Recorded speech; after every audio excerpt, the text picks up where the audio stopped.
guys, may nag-request ng sotanghon. Pero hindi ko alam kung sotanghon yun o bihon. Ayan, lagyan natin. Ayan guys, nilagay ko na yung mantika.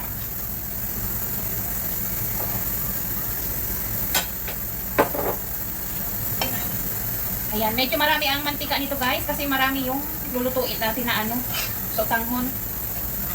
Para hindi siya dry. Ayan, request ito nung kasama namin kasi nakapasa yung anak niya guys. Nakapasa siya ng LET. So, teacher na siya. Ayan, congrats sa'yo, Johara. Para sa'yo to, paluto ni mama mo. Ayan, so ilagay natin yung bawang muna.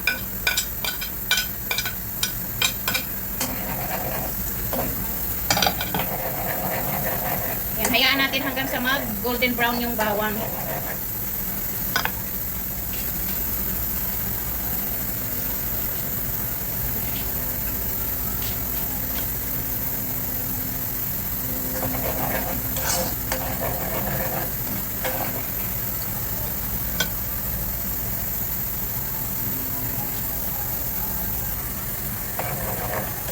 Ayan guys, pwede nang isunod yung sibuyas.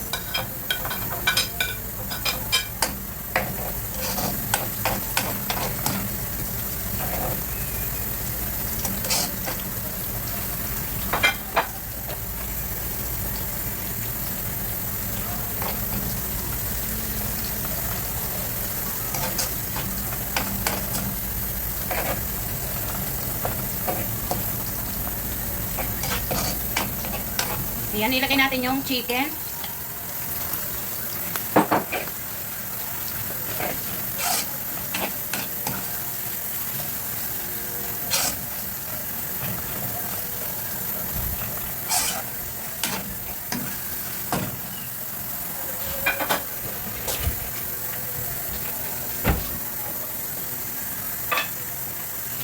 Ayan, maglagay tayo ng 1 teaspoon na salt para may lasa yung chicken.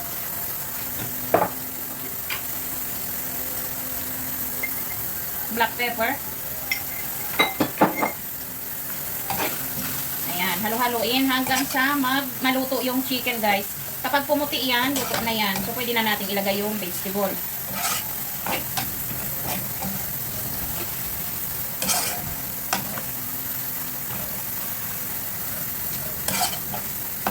Ayan, mas maganda kapag igisa-gisa nyo guys para mag-absorb yung lasa ng bawang at ng sibuyas. Para hindi malansa yung chicken.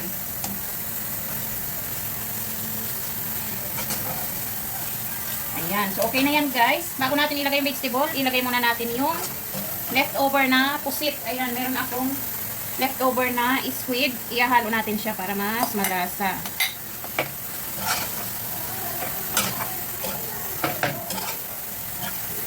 Ayan, luto na yan dati guys. Ayan, ilagay natin yung carrots,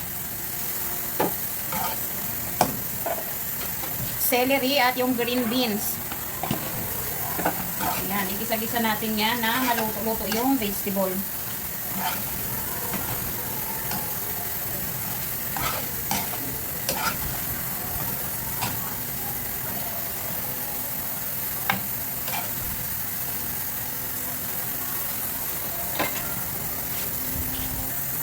Ayan, takpan muna natin guys para lumambot konti yung vegetable natin. Half cook lang. Ayan guys, tingnan na natin.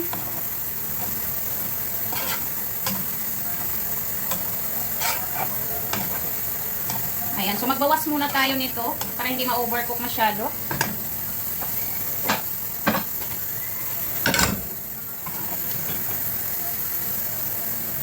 Ayan guys, tanggalin muna natin yung iba. Mamaya natin ilalagay kapag natimpla na natin.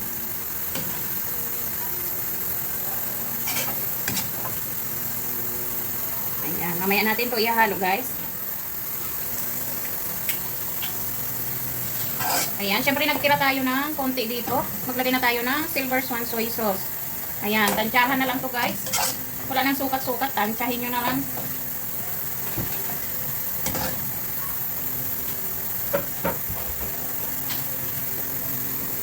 Ayan, lagay natin yung tubig. Pinainit ko na ito para mabilis ang pagkulo.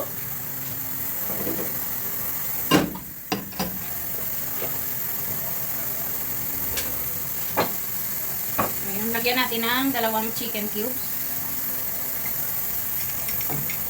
Black pepper. Ayan, dagdagan natin 1½ teaspoon.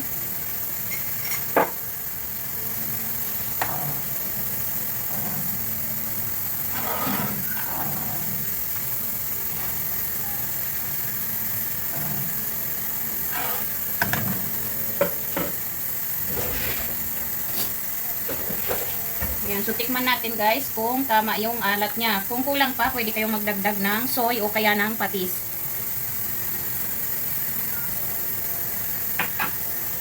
Ayan, dagdagan natin guys ng soy sauce.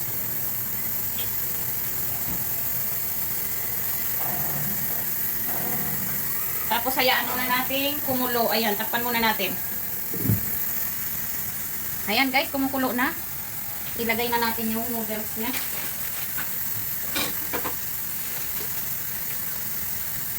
Ayan. Hindi ko na siya guys binabad. I-direct na natin. Mamaya na lang natin hiwa-hiwain. Ay, lalaglag. Ayan. So, dalawa ito. 1 kilo.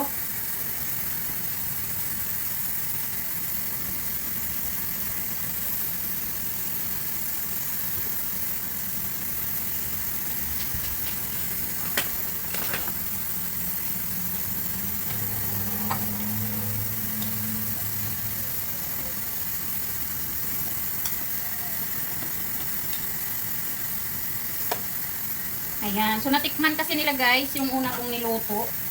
Ayan, nag-request sila na magluto uli ng ganun. Ayan, saktong-sakto naman sa pagkapasa ni Johara.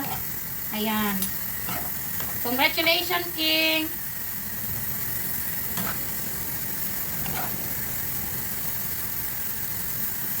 Ayan. Ayaw ko siyang ibabad sa tubig guys. Para tansyado yung pagkaluto. Ayaw ko siyang malambot masyado.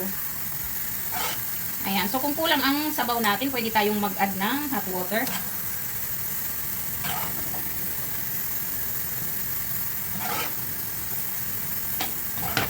Ayan. So, pwede na natin isabay yung vegetable, guys. Ayan. Ilagay muna natin yung repolyo para maluto-luto siya. Ayaw ko kasi itong overcook, guys. Kaya pinapahuli ko talaga siya pag ilalagay. Ayan. Ang daming gulay.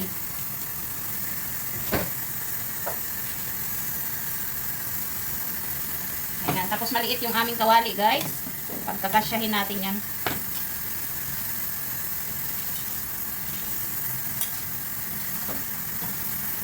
Ayan, nahulog na siya guys. Ito na kasi ang pinakamalaking kawali ko dito. So, ayan, dahan-dahan.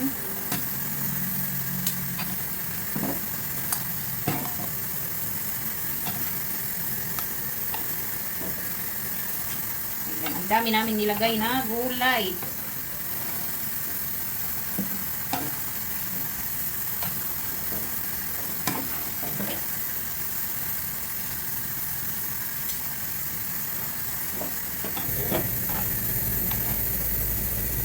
Guys, ang dami niya talagang gulay.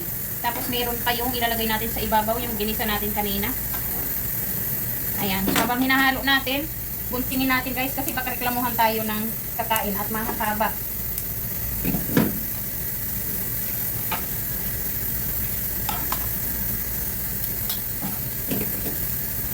Ayan. Buntingin natin baka mabilaukan sila, kasalanan pa ng nagluto guys. Ayan. So hayaan lang natin maluto yung kanyang sotanghon guys, yung noodles. Grabe. Sa susunod guys, magpapabili ako ng napakalaki talagang kawa. Kasi pag ganitong pangmaramihan, ang hirap magluto ng maliit ang kawali.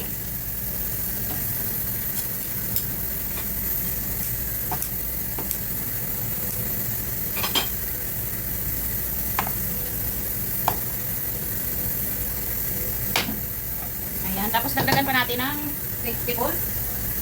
Yung ginisa natin.